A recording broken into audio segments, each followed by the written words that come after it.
நோக்கி இந்த புளியரை அருள்மிகு வழிகாட்டும் மாளிகைப்பாறை கருப்பசாமியுடைய திருக்கோயிலுக்கு வருகை தந்திருக்கிற எல்லா பக்தர்களுக்கும் நம்முடைய திருக்கோவிலிலே நடக்கிற ஒவ்வொரு அருள் நிறை காட்சிகளை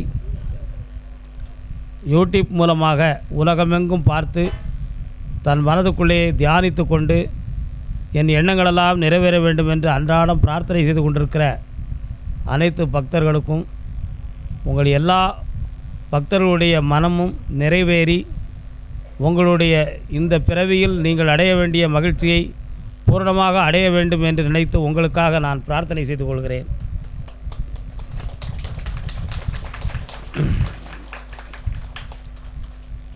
மனிதன் தன் வாழ்வில் தன்னிலை புறநிலை என்று இரண்டு நிலைகளை அடைந்தவன்தான் மனிதன். தன்னிலை என்பது தன்னுடைய மனம், தன் ஆன்மா. புறநிலை என்பது பிரத்தியாரை ஈடுகட்டி வாழ நினைக்கிறது. அதுக்கு யாரை எடுத்துக்காட்டாக சொல்லலாம்னா நடிகர்களை சொல்லலாம். எப்படின்னா நடிகர் ஒரு கதாபாத்திரத்தில் அசோக சக்கரவர்த்தியாக வேஷமிட்டிருக்கிறார். அசோக சக்கரவர்த்தியாக வேஷமிடுகிற பொழுது எதிரி ஒருவனை வெல்ல வேண்டும் என்று சொல்லி நீண்ட காலமாக அவர் மனதுக்குள்ளே நினைத்துக்கிட்டு இருக்கிறார். எதிரிக்கு அவருக்கும் போர் நடக்க வேண்டும் என்று நினைக்கிறார். ஒரு நாள் இரவில் தூங்கும் பொழுது அவரும் அவருடைய தமையனாரும் படுத்திருக்கும் பொழுது யாரை சொல்கிறோம்னா அசோக சக்கரவர்த்தியாக நடிக்கிற நடிகரை நான் சொல்லுகிறேன். அந்த நடிகரும் அவர் தமையனாரும் படுத்திருக்கும் பொழுது நடிகர் அசோக சக்கரவர்த்தியாக நடிக்கப் போவதை முன்கூட்டியே தன் மனதுக்குள் கொண்டு சக்கரவர்த்தியுடைய எதிரிக்கு அவருக்கும் சண்டை போடுகின்ற காட்சிகளை மனக்கண்களாலவே பார்த்து கொண்டிருக்கிறார். அப்பொழுது என்ன நடந்து விட்டது என்றால் எதிரி தன்னுடைய கையில் இருக்கக்கூடிய வாளை அடித்து ஒடித்து விட்டான். உடனே கோபம் தாங்காத அசோக சக்கரவர்த்தி எதிரியுடைய கழுத்தை பிடித்து நெரித்தார். ஆனால் பக்கத்தில் படுத்திருக்கிறது யாருன்னா அவருடைய தமையனார். அவர் கழுத்தை பிடிச்சி இவர் நெருக்குதார். புரியுதுன்னு நினைக்கிறேன். படுத்திருக்கும் பொழுது இவர் கற்பனை தானே செய்து கொண்டிருக்கிறார் அந்த நடிகர். அவர் சகோதரனை போய் எதிரி நினச்சிக்கிட்டு போய் கழுத்தை பிடிச்சி நெரிக்கிறார். அவர் உடனே எழுந்து, அடே தம்பி, நீ இப்போ நடிகரிடா, நீ அசோகராக நீ நினச்சிக்கிடாத அப்படின்னு தன் நிலையை உணர்த்தினார். இது ஒரு எக்ஸாம்பிள் தான். அதில் என்ன தெரியுது? அசோக சக்கரவர்த்தியாக நடிக்கிறதுக்கு முன்னரே தன்னை அசோக சக்கரவர்த்தியாக அவர் பாவனை செய்து விட்டார். அப்படி பாவனை செய்த உடனேயே எதிரியிடம் போராடுவதாக கற்பனை செய்து வாளை ஒடித்ததாக கனவு கண்டு வாளில்லை கை இருக்கிறது அல்லவா என்று நினைத்து எதிரியை கழுத்தை பிடிச்சி நெரிக்கும் பொழுது பக்கத்தில் படுத்துக்கிற அண்ணனை கழுத்தை பிடிச்சி நெரிக்கிறார். ஏன்? கனவில் தன்னை மறந்தது தான் காரணம். அதை மாதிரி தான். அப்போ தன்னிலை என்பது நடிகன், புறநிலை என்பது கதாபாத்திரம். அசோகராக நடிக்க வேண்டும், வேஷம் விட்டுருக்கிறோம் அப்படிங்கிற கதாபாத்திரம் புறநிலை. ஆனால் தன்னிலை என்பது என்ன? நடிகன்தான் அசோக சக்கரவர்த்தியாக இருக்கிறான் என்பதை உணர்ந்தால் அவன் தன்னிலைக்கு வருகிறான் என்பது பொருள். ஒரு மனிதனுடைய வாழ்க்கையில் தன்னிலையில் ஆவல் தான் இருக்கும், ஆசை இருக்காது. ஆவல்னால் என்ன? குழந்தை பிறகு அழுது, பசிக்கும் பொழுது அழுது, அது ஆவல். தேவையை உணர்ந்து அழும்பொழுது ஆவல் ஆகுது. அந்த ஆவலில் தாய் எடுத்து பால் ஊட்டுகிறாள் அல்லது சோறு ஊட்டுகிறாள். அது முடிந்த உடனே அது அமைதியாகிடுது.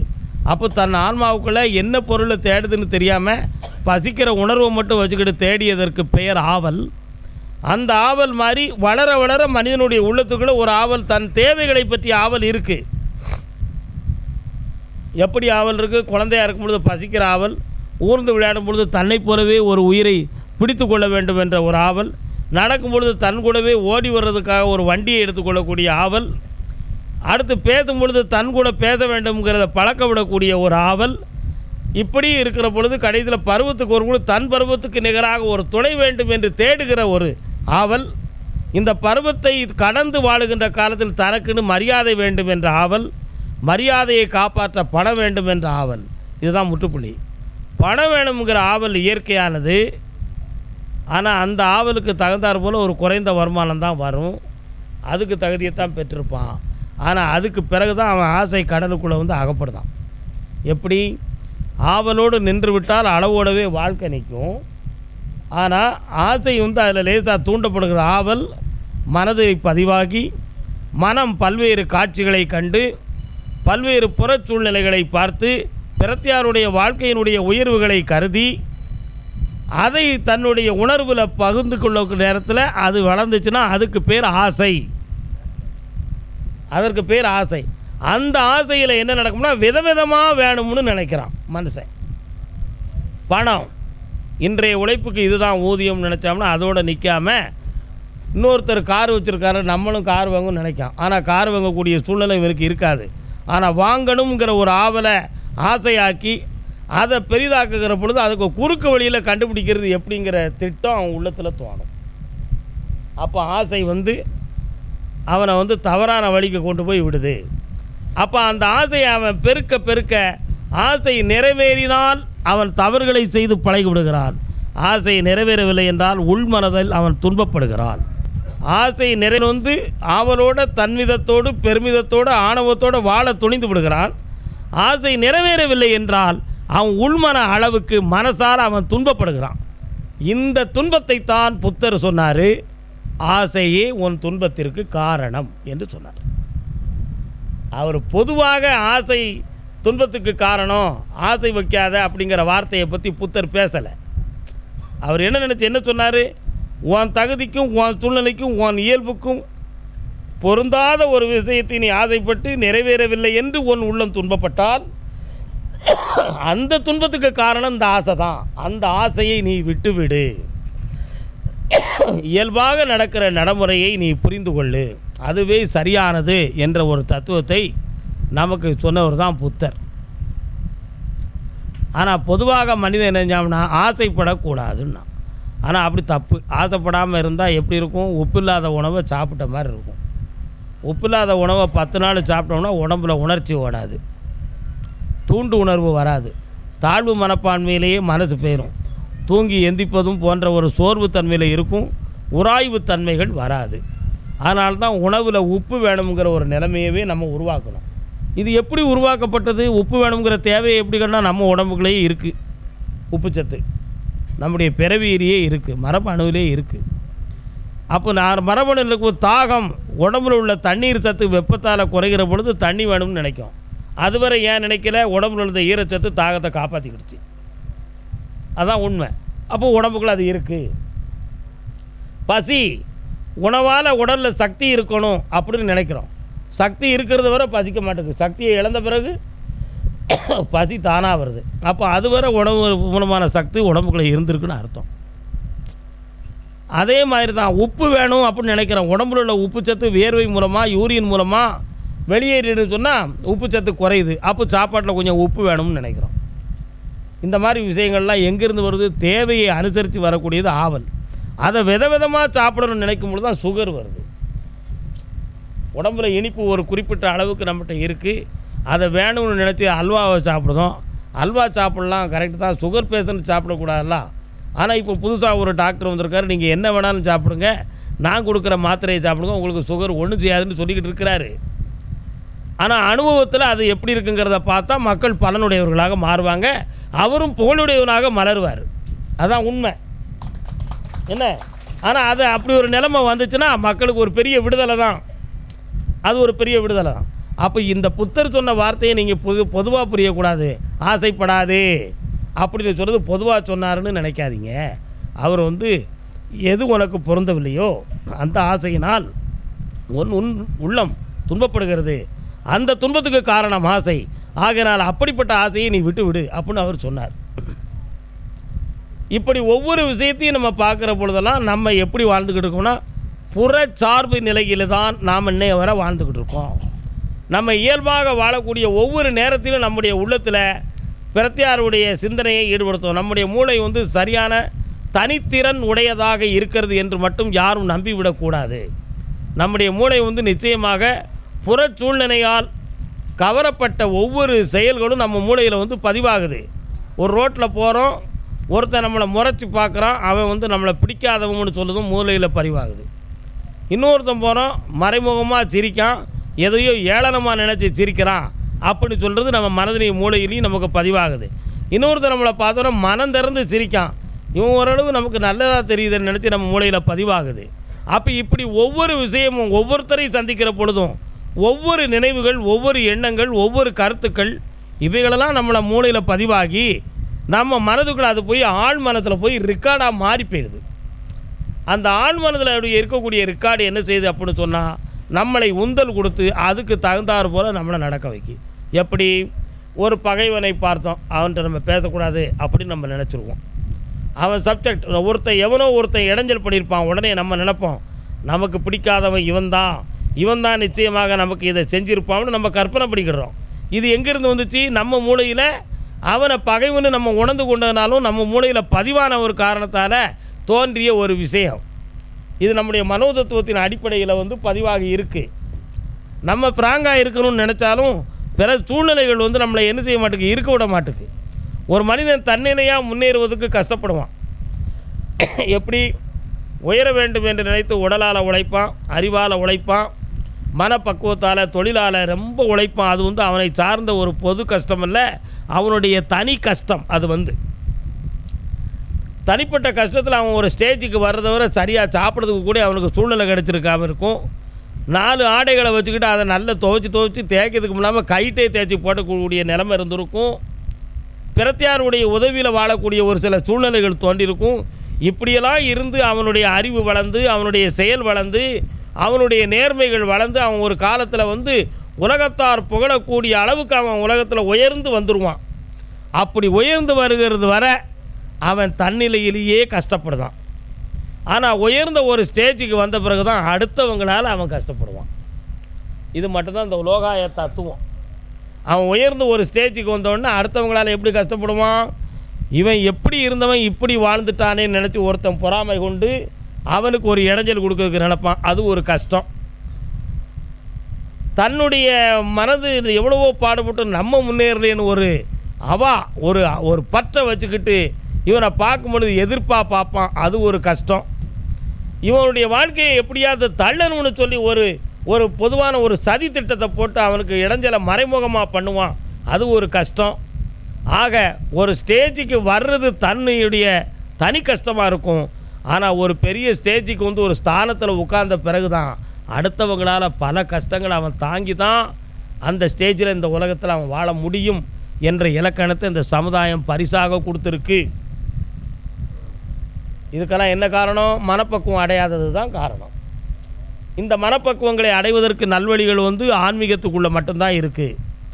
ஆன்மீகத்தை கொண்டு மனிதனுடைய இயல்பு தன்மைகளை பரோபகர தன்மைக்கு கொண்டு வரக்கூடிய மனநிலைகள் மனிதனுக்கு அவ்வளோ சீக்கிரமாக இந்த உலகத்தில் வராது. கர்மா அப்படின்னு ஒரு வார்த்தையை சொல்லுதோம். கர்மா என்னது? பிறக்கும் பொழுதே முன் ஜென்மத்தில் உள்ளதையோ அல்லது ஊழ்வினை பயணத்தாலேயோ நம்முடைய மனதிலும் ஆன்மாவிலும் பதிவாக்கப்பட்ட விஷயங்கள், ஒரு ரெக்கார்ட்ஸ்கள் வளர வளர உள்ளுக்கிருந்து உந்தலாகி நம்மளை நல்ல வழிக்கும் தள்ளும், தீய வழிக்கும் தள்ளும். எந்த வழியிலையா தள்ளி நம்மளை கஷ்டப்பட வைக்கும். நல்லது நடந்தாலும் கர்மா காரணமாக இருக்குது, தீயது நடந்தாலும் கர்மா காரணமாக இருக்குது. இதை மாற்ற முடியுமா அப்படின்னு ஒருத்தன் முயற்சி பண்ணோம்னா அவன் ஆன்மீகவாதி ஆயிடுவான். மாற்ற முடியுமா அப்படின்னு கேட்டால் அதை மாற்ற முடியாது.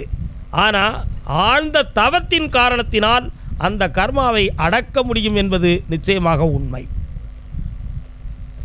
அது ஒரு பெரிய உண்மை. ஆனால் அது அனுபவப்பட்டால் மட்டும்தான் தெரியுமே தவிர அனுபவப்படாததுக்கு முன்னால் அந்த கர்மாவை அடக்கக்கூடிய விஷயம் அவனுக்கு தெரியாது.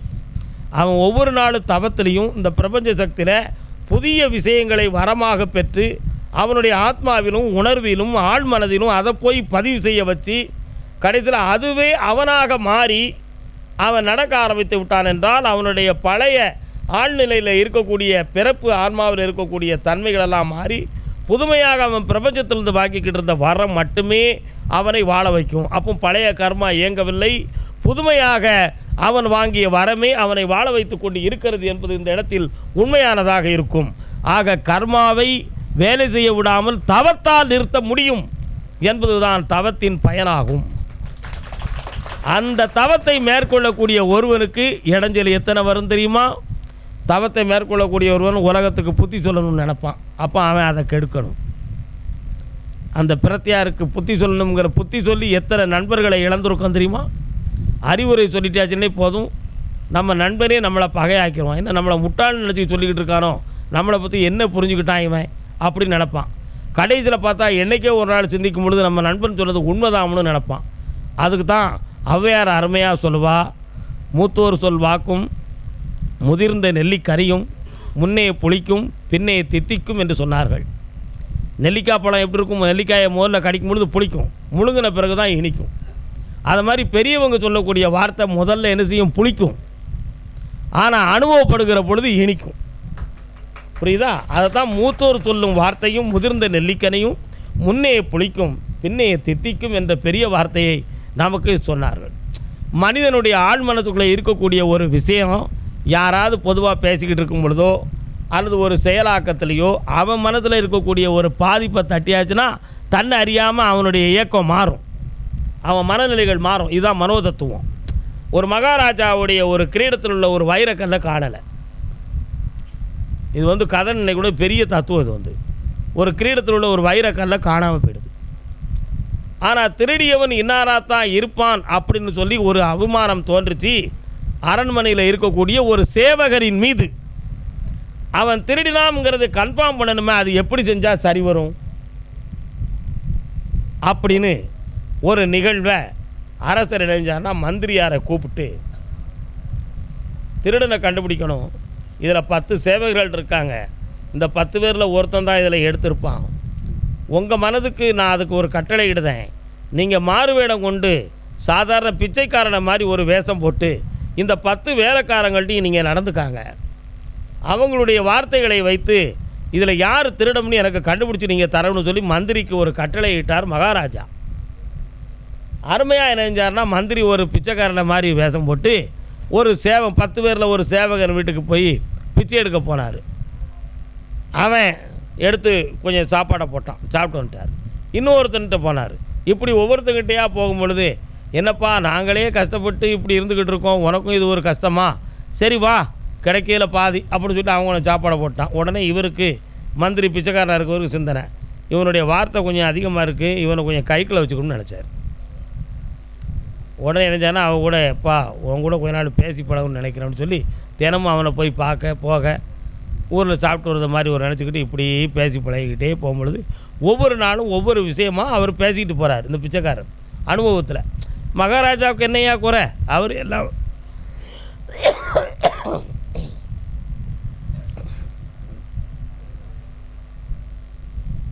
அவருக்கு எல்லா விஷயமும் இருக்குது, கடவுள் கொடுத்துருக்கான், அவர் நல்லா இருப்பார் அப்படி இப்படின்னு ஒவ்வொரு வார்த்தையாக சொல்லிக்கிட்டே போகிறாரு. அப்போ இந்த சேவகன் சொல்லலாம், அவங்களுக்கு என்ன குறை, அவங்க இருக்கிறத காப்பாற்றிக்கிட்டாலே போதுமே அப்படின்னு இவன் ஒரு வார்த்தையை சொன்னான். அதை இவன் குறிப்பு எடுத்துக்கிட்டான்.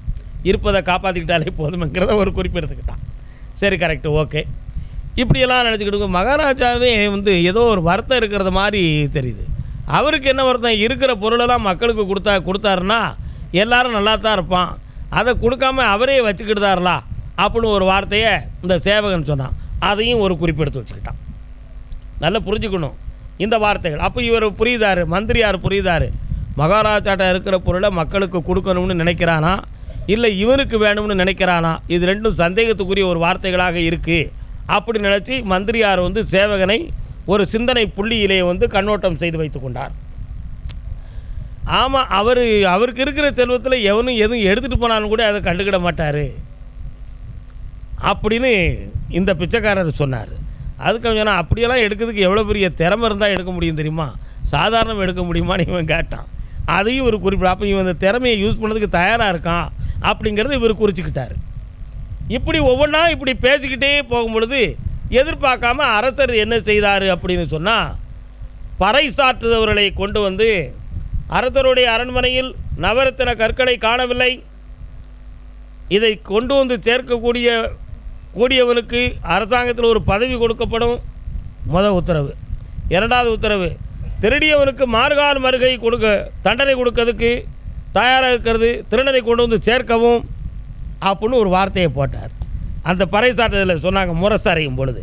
அந்த வார்த்தையை சொல்லுகிற பொழுது இந்த மந்திரி பக்கத்தில் நிற்கிறவனுடைய முகத்தை பார்த்தா முகம் வாடிச்சு. யாருக்கு? சேவகனுக்கு முகம் வாடிச்சு. அப்படி வாடினோடனே என்ன இப்படி ஒரு வார்த்தையை இவர் சொல்லிட்டாரு, ராஜா என்ன இப்படி பறைசாட்டுறாருன்னு மந்திரியார் சொன்னார் பிச்சைக்காரன் வேஷத்தில். ஆமாம், எடுத்தவன் போட்டான்னா இவருக்கு என்னத்தை கிழிக்க முடியும் வராலன்னா இவன் எப்படி சொன்னால், எடுத்தவன் போட்டுட்டான்னு சொன்னால் இவர் யாருக்கு போய் தண்டனை கொடுக்க போகிறாரு? இன்னொருத்தன் பிடிச்சா கொண்டு போக முடியும்னாரு. அப்போ உடனே மந்திரி சொன்னார், நாளைக்கே மகாராஜாவுடைய ரத்தனக்கல் கிடச்சிருண்டான்னார். இவர் யார் சொன்னால்?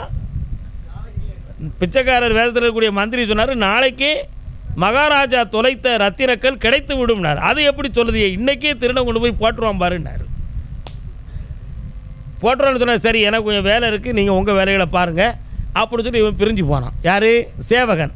பிரிஞ்சு போனோன்னா அவனை அப்படியே ஒரு கேமரா ஷாட் எடுத்த மாதிரி நோட் பண்ண ஆரம்பிக்கிறார். நோட் பண்ண ஆரம்பித்தோடனே அவன் என்ன செய்தான்னா, அவன் மனைவிட்ட போய் கொஞ்சம் கச்சகச்சான்னு பேசினான். அந்த கல்லை வெளியில் எங்கேயும் நம்ம கொடுக்கல, வீட்டுக்குள்ளே தான் இருக்குது, எப்படியாவது கொண்டு போய் அரண்மனையை சுவரை எட்டி வெளியே போட்டுறணும், நம்ம அதோடு தப்பிச்சிடணும், இல்லைன்னா தப்பாக போயிடும் அப்படின்னு நினச்சி மனைவிட்ட பேசுகிறத பிச்சைக்காரன் வெளியிலேருந்து பார்த்துக்கிட்டாரு. அன்னைக்கு சூரியன் அஸ்தமனமாகிறதுக்கு முன்னாலேயே அவன் போய் நினைஞ்சான், கல்லை கொண்டு போகிறதுக்கு பொழுது காவலரை வர சொல்லி திருடனை பிடிச்சாச்சு. அவன்தான் அந்த சேவகன். இதிலிருந்து புரிந்து கொள்ளக்கூடிய மனோதத்துவம் என்னங்கிறத மட்டும் நீங்கள் எல்லாம் கிரிட்டிசைஸ் பண்ணணும். என்ன பண்ணணும்? ஒவ்வொரு வார்த்தையிலும் அவன் அடைந்த அனுபவத்தை இந்த மந்திரியார் குறித்து வந்தார். அப்போ அவன் உள்ளம் பட்ட அனுபவம், அவன் செஞ்ச செயலை மறைமுகமாக அவனுடைய வார்த்தை குறிப்பிடப்பட்டது. ஒன்று. ரெண்டாம் தரம் தண்டனை கிடைக்கும்னு சொன்னோன்னு இவனுடைய முகம் வாடுச்சு.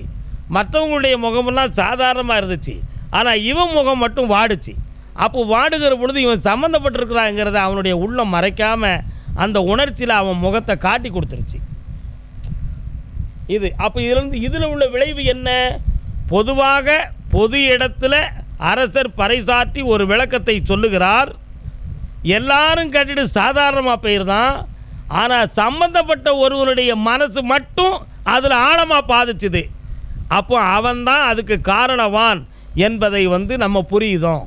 இதே மாதிரி தான் பொதுமக்கள் யாராக இருந்தாலும் ஒரு சப்ஜெக்டவோ ஒரு கருத்துக்களையோ ஒரு விஷயங்களையோ சொல்லுகிற பொழுது லட்சக்கணக்கான பேர் பார்த்துட்டு போயிடுவான், லட்சக்கணக்கான பேர் கேட்டுக்கிட்டு இருப்பான், லட்சக்கணக்கான பேர்கள் இது ஒரு சொற்பொழிவு நினைப்பான், இது ஒரு அறிவுரை நினைப்பான்.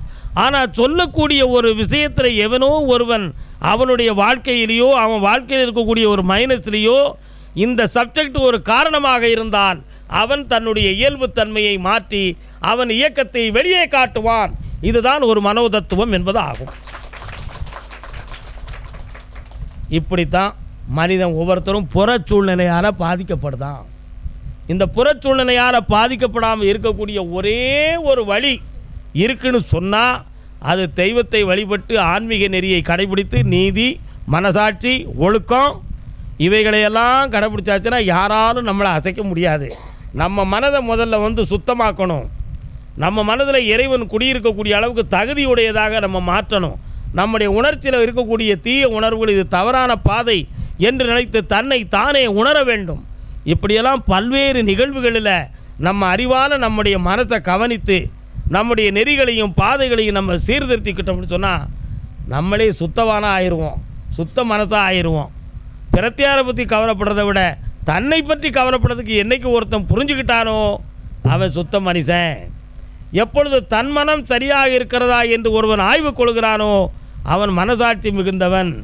எப்பொழுது நம்முடைய பாதையும் நம்முடைய வார்த்தையும் சரிதானா என்று ஆய்வு செய்து வார்த்தையை வெளியே விடுகிறானோ அவன் புத்திசாலித்தனமானவன். இப்படியெல்லாம் பற்பல விஷயங்கள் இருக்குது. இது அத்தனைக்கும் உண்மையானது நன்னெறி காட்டுவென்றால் அது ஆன்மீகம். கோயில் இல்லாத ஊரில் குடியிருக்க வேண்டாம், ஔவையார் சொன்ன பழமொழி. அப்போ ஊருக்கு ஒரு கோயில் ஏன் வைக்கணும்? உன் மனத்தில் இருக்கிறத பூரா சொல்லதுக்கு ஒரு ஸ்தாபனம் இருக்குன்னா அது கோயில் தான். வாய் திறந்து சொன்னவனும் இருக்கான், வாய் திறந்து சொல்லாதவனும் இருக்கான். எல்லாரும் போய் பகவான்கிட்ட மனசார முறையிட்டுருவான். ஏன்? அவன் காந்தமலை வாசன். என்னது காந்தமலை வாசன்? நம்முடைய ஆன்மாவில் இருக்கக்கூடிய ஜீவகாந்தம் என்னும் ஒரு சக்தியை தெய்வமாக இருக்கக்கூடிய ஒரு தெய்வ சக்தி இழுத்துக்கிடும். அப்போ மனதார சொல்லும்போது கூட அந்த சக்தி அதை புரிஞ்சுக்கிடுது. அப்போ இந்த ஜீவகாந்தத்தை அந்த தெய்வகாந்தம் ஈர்த்து கொள்கிறது என்பது பொருளாகும். அதனால் வெளியே சொல்லி கும்பிடக்கூடியவரும் கும்பிட்டுக்கலாம், மனதார கும்பிடக்கூடியவரும் கும்பிட்டுக்கலாம், உள்ளமாற கும்பிடக்கூடியவரும் கும்பிட்டுக்கலாம். எல்லார் உள்ளத்துக்கும் எல்லார் மனதுக்கும் ஒரு விடை கிடக்கிறது என்றால் அது தெய்வ சாந்தியத்திலும் தெய்வ சன்னிதானத்திலும் கிடைக்கும் என்பது தான் சத்தியமாகும். உங்கள் மனமெல்லாம் சுத்தமாக வேண்டும், நம் மனதை இறைவனுடைய கோயிலாக மாற்ற வேண்டும். மாசில்லாத மனமே ஈசன் கோயில் என்று உணர்ந்து எந்நாளும் ஒழுக்கத்தோடு உயர்வோடு வாழ வேண்டும் என்று சொல்லி வாழ்த்துகிறேன். வாழ்க வணக்கம்.